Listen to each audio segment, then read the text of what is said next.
estar hablando de la aorta, que es nuestra clave y ustedes tienen que entender perfectamente y de hecho le vamos a tomar la aorta para que ustedes se den una idea. Tiene un diámetro de 2 a 3 centímetros, ¿sí?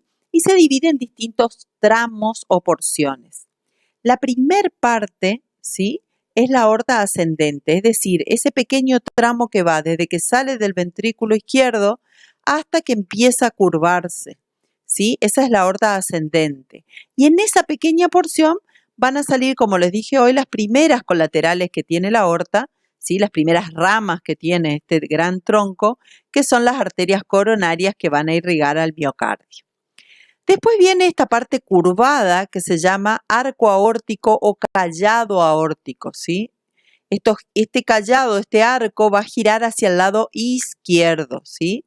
Como veíamos hoy en la imagen lateral que se veía el mediastino, veíamos cómo la aorta va hacia el lado izquierdo y pasa un poco por detrás del corazón. Después viene la porción torácica de la aorta, ¿sí?, que es claramente todo el extremo que va a discurrir a través del tórax hasta que llega al abdomen, donde hay un agujero que le va a permitir pasar desde el tórax hacia el abdomen, y en esa porción la aorta se llama aorta abdominal. Entonces, se divide en 4 porciones la aorta: ascendente, el callado aórtico, la aorta torácica y la aorta abdominal. A su vez, vemos acá en esta imagen perfectamente que en el callado libera 3 grandes troncos. Esto también tienen que saber, también se les va a tomar en el parcial. El primero es el tronco brachiocefálico. Fíjense, hacia la derecha sale un solo tronco brachiocefálico que después se divide en la arteria común carótida derecha, que es la que va a irrigar el lado derecho de la cabeza, y la otra dobla y se va hacia el brazo, ¿sí? A esa se le llama subclavia derecha. ¿Se acuerdan de la arteria subclavia? Es porque pasa por debajo de la clavícula, ¿sí? ¿Se acuerdan? Acá, a esta altura está la clavícula derecha. Entonces se llama subclavia porque pasa por abajo y después se va a convertir en arteria braquial. Ya vamos a ver cuando veamos miembro inferior. ¿Qué pasa hacia el lado izquierdo? Hacia el lado izquierdo ustedes ven que no hay un tronco brachiocefálico izquierdo. Directamente desde el callado aórtico sale la arteria subclavia izquierda, que va a ir al miembro inferior izquierdo, pasa por debajo de la clavícula izquierda, y la arteria carótida común izquierda, que es la que va a irrigar el lado izquierdo de la cabeza. Entonces, cuando yo les pregunte cuáles son los primeros, digamos, qué conforman, qué arterias salen del callado aórtico, ustedes tienen que decir que son 3. El tronco brachiocefálico, que se divide en carótida derecha y subclavia derecha, la carótida izquierda y la subclavia izquierda.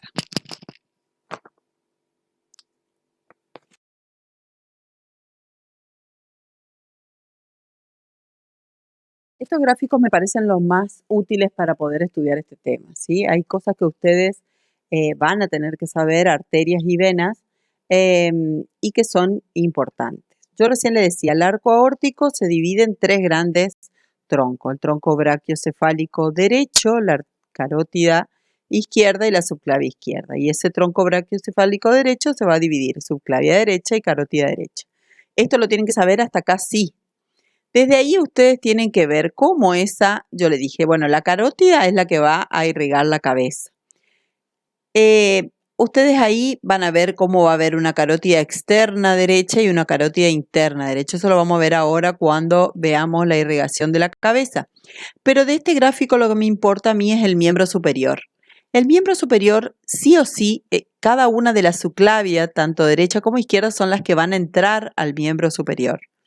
Y a partir de ahí se van a dividir, cuando pasa por debajo de la clavícula, se divide en la axilar derecha y la axilar izquierda. Ambas van a ingresar a todo lo que es el miembro superior propiamente dicho y se van a transformar, una vez que sale de la axila y entra al brazo, se transforma en braquial derecha y braquial izquierda, ¿sí? De un lado y del otro. Esa braquial se divide en radial y cubital, adivinen dónde, a la altura del antebrazo. Y de ahí vienen los arcos palmares, ¿sí? Profundo y superficial, que son los que irrigan la mano. De esto ustedes hasta radial y cubital tienen que saber, ¿sí? Entonces, esta es la manera que tenemos de, más fácil que yo veo de que ustedes entiendan esto. En el gráfico que sigue van a ver una imagen de estas arterias principales. Vemos como, por un lado, tenemos las carótidas que van a irrigar todo la cabeza, tanto del lado derecho como del izquierdo, y por otro lado, la subclavia que va hacia la axila, ¿sí? Por eso se llama axilar, y de ahí braquial, radial, cubital. Todas son arterias profundas las que vamos a ver en esta primera etapa. ¿Qué quiere decir profundas? Son las que llevan la verdadera sangre oxigenada y siempre van pegadas al hueso, o sea que es poco probable que ustedes puedan acceder a ellas, como bioquímicos digo. Estas son las ramas que salen de la porción torácica de la aorta. Tenemos las ramas viscerales, es decir, las que van hacia las vísceras, hacia los órganos, pericárdicas, bronquiales, esofágicas, mediastínicas, y las parietales que van hacia las paredes, ¿sí? Las intercostales posteriores, subcostales, y frénicas superiores son aquellas arterias que me van a irrigar el diafragma, ¿sí? Recuerdan ustedes que yo ya les hablé del nervio frénico en la clase anterior, que era el nervio muy importante que me iba a inervar el diafragma. En este caso la arteria se llama igual arteria frénica. Gráficos de lo que les mostraba el esquema anterior, ¿sí? Toda esa porción de la aorta torácica y todas sus ramas, ¿sí? La aorta torácica y después tienen las distintas arterias intercostales anteriores, las arterias intercostales posteriores, las arterias intercostales supremas, ¿sí? Son todas arterias que van a irrigar de alguna manera todas ramas directas de la aorta y que irrigan toda la zona torácica. Esta imagen es para recalcar la ubicación de la aorta en su porción torácica, ¿sí? Fíjense, acá no está el corazón, entonces ustedes pueden ver cómo el callado aórtico sale del corazón, se pone paralelo a esa otra estructura roja que está en el centro, que es el esófago, por ahí va la comida. Después vamos a ver cómo en una porción próxima al diafragma es anterior al esófago. Y eso que está en celeste es la tráquea, ¿sí? La tráquea que es la porción del aparato respiratorio que me conduce a aire y está por delante del esófago y por detrás del callado aórtico. Después la tráquea se divide en derecha e izquierda, que es la que entra a nivel de cada uno de los pulmones que vamos a ver en la clase siguiente, que es de respiratorio. Pero esto me da una idea muy peculiar de cómo se ubica este vaso dentro del tórax. La arteria aorta, una vez que llega al diafragma en el tórax, tiene que atravesarlo, ¿sí? El diafragma es una cúpula, como yo les dije el otro día, de músculo. Entonces, tiene en un sector un agujero que se llama agujero aórtico, por el cual va a atravesar esta arteria y va a irrigar todo lo que sea la cavidad abdominal y pélvica. Esto es algo que a mí quiero destacar mucho porque es algo en lo que yo le hago mucho hincapié. Ustedes deben conocer porque tienen que saber cómo están irrigados los órganos de la cavidad abdominal, porque esto está muy relacionado al sistema digestivo, entonces esto quiero que entiendan bien. La arteria aorta en su porción abdominal, entonces, se va a ubicar en la pared posterior de esta cavidad abdominal, bien atrás, contra la columna vertebral, paralela a la línea media, con una dirección siempre hacia la izquierda, ¿sí? O sea, no discurre exactamente en el medio, sino más hacia la izquierda. Arranca, o sea, yo puedo decir, bueno, ¿desde dónde es la aorta abdominal? Desde la vértebra torácica número 12, ¿sí? Que es a la altura costal, claramente, donde termina el tórax. En el hiato aórtico, que es el agujero que les decía recién, y va a terminar a nivel de la lumbar número 4, donde se va a abrir, se va a bifurcar en dos grandes arterias que son las ilíacas comunes, que van a ir hacia los miembros inferiores. ¿Qué es lo importante de esta arteria? Acá hay tres troncos que ustedes tienen que conocer al dedillo. Esta arteria dentro del abdomen va a tener tres troncos importantes. El primero, ni bien pasa el hiato aórtico, hay un primer gran tronco arterial que deriva de la aorta, que es el tronco celíaco.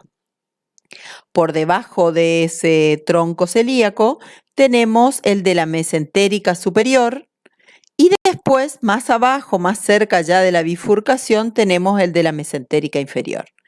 Ese tronco celíaco a su vez me va a dar a mí arterias, que lo vamos a ver en el gráfico que sigue, importantes como la arteria gástrica izquierda, que es una de las que va a irrigar el estómago, la esplénica, fundamental arteria que va hacia el vaso, pero que en el camino me va a ir dejando a mí, por ejemplo, arterias como la que irriga el páncreas, por eso se llama pancreática, gastroepiploica izquierda, gástrica corta, que también van al estómago, estas dos últimas, y una muy importante que es la hepática común, es una arteria que va al hígado. Nosotros esto lo tenemos que conocer, chicos. Esa hepática común a su vez se va a dividir en hepática propia, gástrica derecha y gastroduodenal.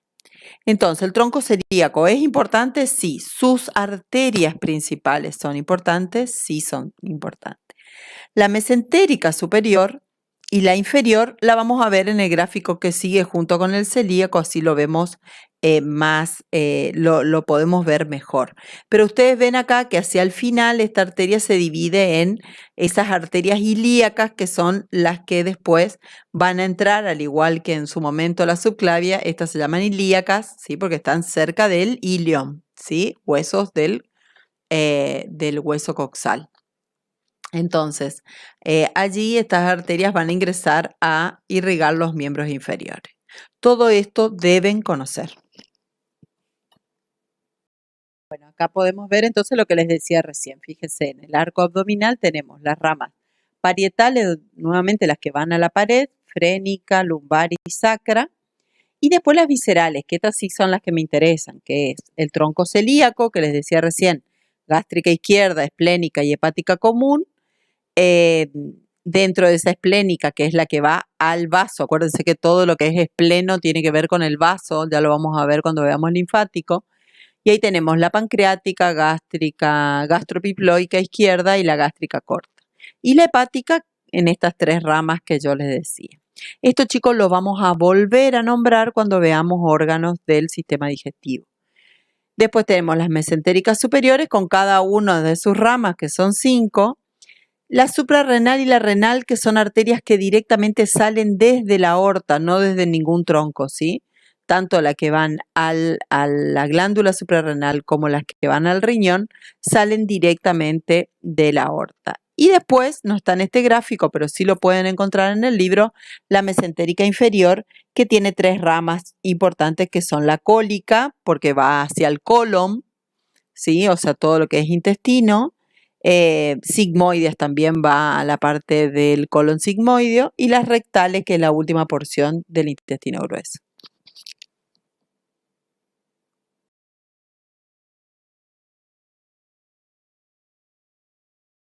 Tiene que ver con digamos ya, la irrigación del miembro inferior. Esa ilíaca común derecha, ¿sí? Me va a dar una rama que va hacia adentro y otra que va hacia afuera. O sea, la rama interna va a ir hacia los órganos internos que están en la zona de la pelvis, ¿sí? Todos los órganos pélvicos. Y la parte de la ilíaca externa es la que entra en la pierna. Esto acá muestra un esquema del lado derecho, pero lo mismo se da del lado izquierdo. Entonces, esa ilíaca externa se va a transformar en la femoral derecha, ¿sí? ¿Por qué? Porque va muy pegadita al fémur. Entonces, esa femoral derecha me va a dar la poplitea derecha. Recuerdan ustedes que yo cuando le hablé del nervio ciático, que era el gran nervio del plexo sacro, le dije que iba a inervar hasta el agujero popliteo, que era el que estaba detrás de la rodilla. Hoy, casualidad, perdón, la arteria que irriga esa zona se llama poplitea también. Poplitea derecha está detrás de la rodilla. Y después tenemos esa poplitea, se va a dividir en una tibial anterior, o sea, se va hacia adelante, y una tibial posterior.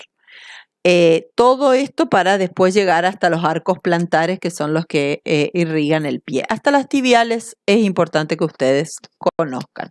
Siempre hablando de arterias profundas, pegadas al hueso.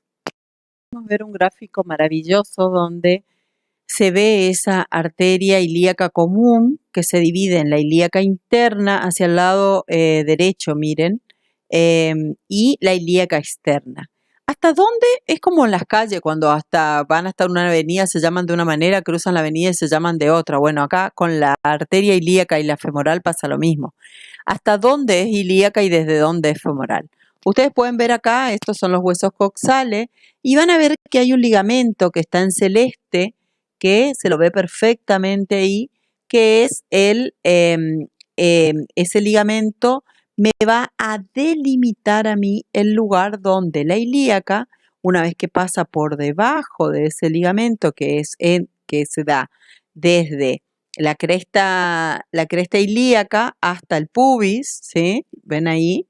Entonces, cuando pasa por debajo de ese ligamento, la arteria ya se llama arteria femoral. Y esta es una gran arteria que si uno se acuesta boca arriba en la cama y pone los dedos ahí, ¿sí? Trate de delimitar el lugar donde está ese ligamento entre la cresta ilíaca y el pubis, bien acostado boca arriba en la cama, y pongan el dedo por debajo y traten de sentir pulso. Y ahí van a sentir el pulso de la arteria femoral. Así también en esa zona está muy expuesta esa arteria. Nosotros a veces solemos sacar sangre arterial, se usa esta arteria para sacar sangre, la femoral, y es una arteria que está como muy expuesta, entonces ante cualquier accidente se puede llegar a cortar. Si se corta, el desangrado del paciente es inmediato.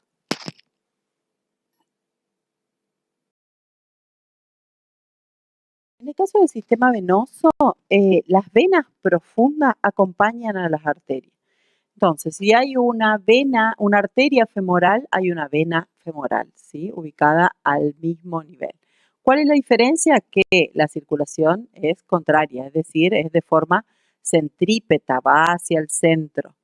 Y todas las venas, tanto del miembro superior como del inferior, van a descargar en dos venas muy grandes que se pueden observar en este gráfico, que son la vena cava inferior, donde descargarán toda la circulación del miembro inferior, el abdomen, por debajo del diafragma y toda la parte torácica, y la vena cava superior, donde descargan toda la irrigación del miembro superior y de la cabeza. ¿Estamos? Esas ambas venas grandes son las que entran como les dije anteriormente, en la aurícula derecha. Bueno, acá tenemos una gráfica donde se ve cómo todo lo que viene desde el miembro superior y desde la zona de la cabeza va a descargar en la vena cava superior. Desde las venas vertebrales, la subclavia, la yugular que viene de la cabeza propiamente dicho. Y eso que ustedes leen ahí de senos, ¿sí? Son como espacios rodeados que están dentro de la cavidad craneana, que son espacios que tienen sangre de intercambio, sangre desoxigenada y con residuos del metabolismo, que van a ir descargando esos senos en venas, ¿sí? Hasta terminar tanto en la vena yugular izquierda como derecha, y ambas yugulares juntos con la subclavia van a descargar en las brachiocefálica derecha e izquierda, y estas dos en la vena cava superior.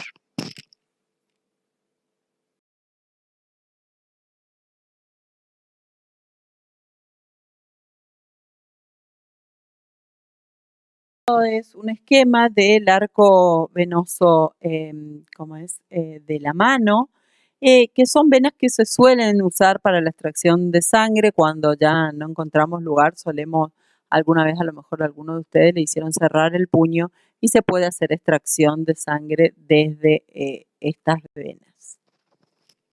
Acá vemos una imagen anterior y una posterior del sistema venoso del miembro superior. Lo que ustedes tienen que tener en claro acá es que hay un sistema venoso profundo, que son aquellas venas más de calibre mayor que acompañan a las arterias, y un sistema venoso más superficial. De este superficial es de donde nosotros hacemos la mayor parte de las extracciones.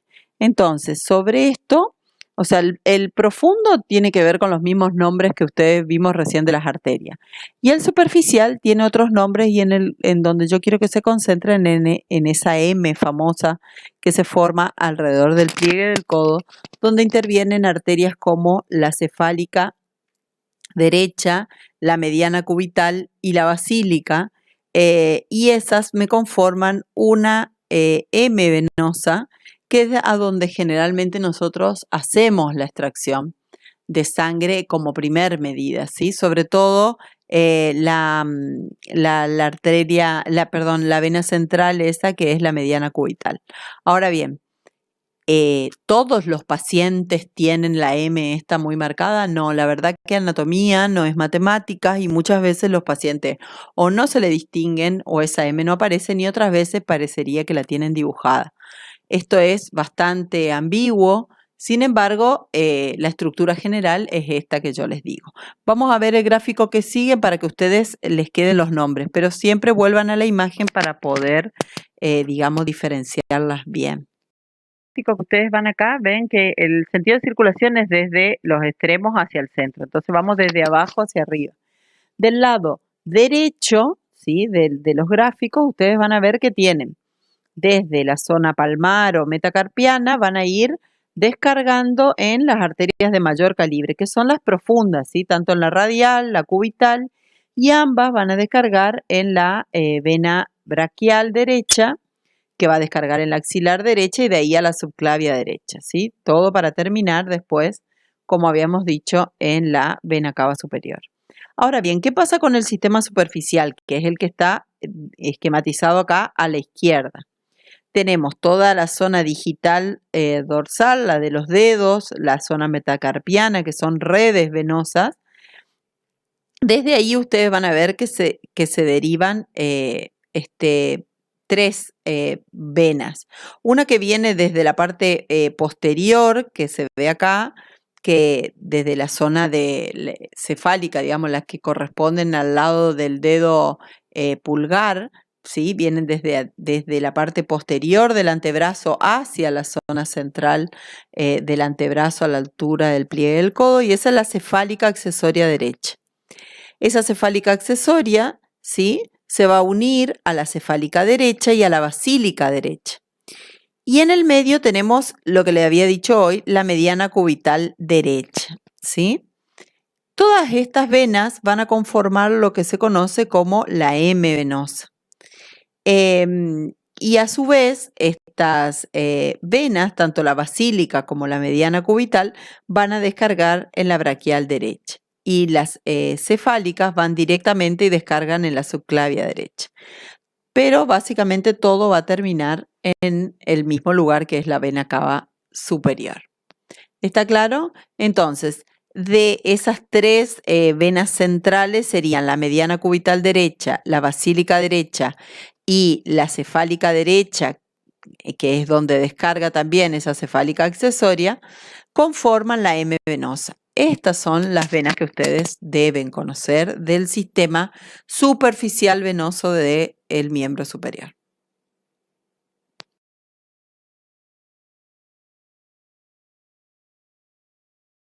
En el caso del miembro inferior pasa lo mismo, vamos desde los extremos hacia digamos, la vena cava inferior, que es el vaso de mayor calibre que se discurre por el medio, ¿sí? Paralelo a la aorta.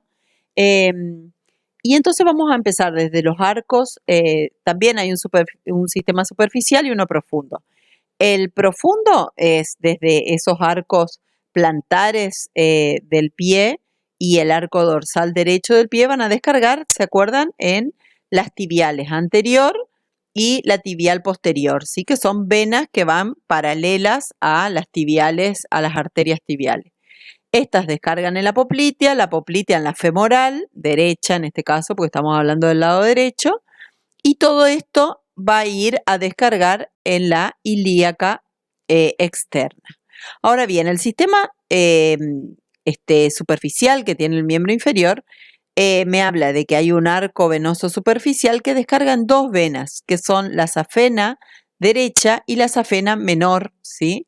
Estas son generalmente las venas que por verse forzada por la gravedad, son las que primero hacen colaterales y producen esas varices que se ven perfectamente. Ambas van a descargar.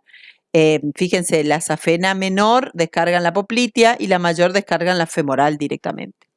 Pero estas safenas van como en la cara interna y externa de la parte de la pierna. Y son venas que generalmente a la altura del tobillo se pueden divisar. Fíjense ustedes si las ven.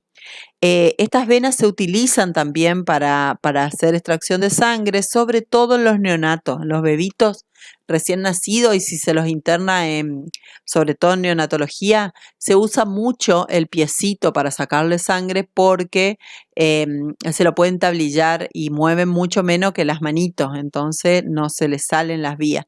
Entonces las safenas son venas que se utilizan para esto, eso deben conocer. Tanto la vena ilíaca derecha como la izquierda, ¿sí? Las comunes derecha e izquierda, van a descargar en esa vena grande que yo les decía que es la vena cava inferior, que va a discurrir por el medio de todo lo que es el abdomen, dirigiéndose hacia el corazón. Obviamente que va a tener que pasar a través del diafragma también, por lo cual va a haber un agujero para la vena cava o un hiato para la vena cava a la altura del diafragma, a través del cual la vena cava va a ingresar al tórax, ¿sí? Recolectar toda la sangre del tórax desoxigenada para poder después llevar esa sangre hacia la aurícula derecha. Entonces, pero vemos también que cuando va ascendiendo por el abdomen va recibiendo, digamos, descargas desde la zona lumbar, desde la vena gonadal, la vena renal. Recuerdan que yo le había dicho hoy que la arteria renal salía directamente de la aorta y la vena renal descarga directamente en la cava, o sea, no tiene intermediario. Lo mismo la suprarrenal. También la hepática, ¿sí? La suprahepática, esto es importante porque es una arteria que sale por arriba del hígado y va a ir a descargar después de pasar por todo un sistema porta que nosotros tenemos que manejar al dedillo cuando veamos digestivo, va a ir a parar a la vena cava inferior. Y también la frénica inferior, que es la vena que irriga la zona inferior del diafragma. ¿Está claro? Y de ahí va al corazón pasando por el tórax.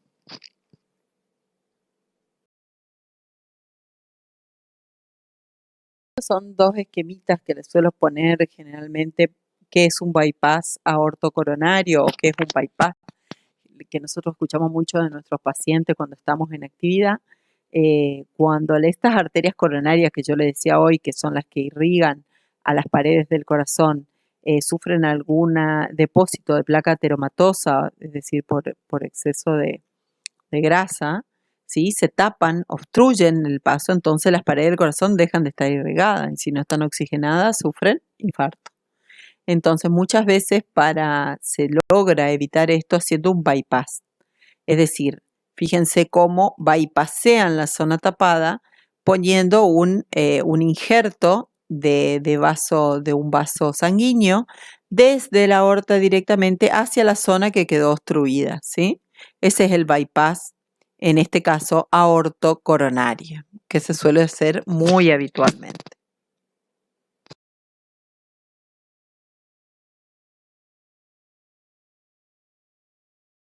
Esto es una muestra muy simple, muy sencilla. Claramente nosotros no hacemos estas intervenciones, pero sí tenemos los pacientes antes y después de esto, de estas intervenciones en nuestro laboratorio. Una es la angioplastía, ¿sí? Que es las dos primeras imágenes que están a la izquierda, donde a raíz otra vez de una placa ateromatosa que está detectada, se interna al paciente en un quirófano, pero es un procedimiento bastante sencillo. Se le mete una cánula hasta llegar, obviamente con video, se graba, se ve, hasta llegar a la zona obstruida, se infla un globo, se desobstruye y se retira.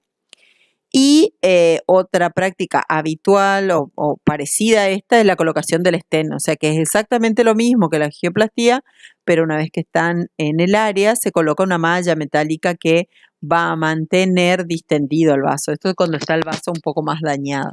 Estas, tanto los bypass como las angioplastías, la colocación de stem, son todo, digamos, prácticas que hoy en día para un enfermo cardíaco son habituales y son comunes en nuestros pacientes. Obviamente que esto después requiere acompañar con un control bioquímico periódico que nosotros colaboramos desde ahí con los médicos.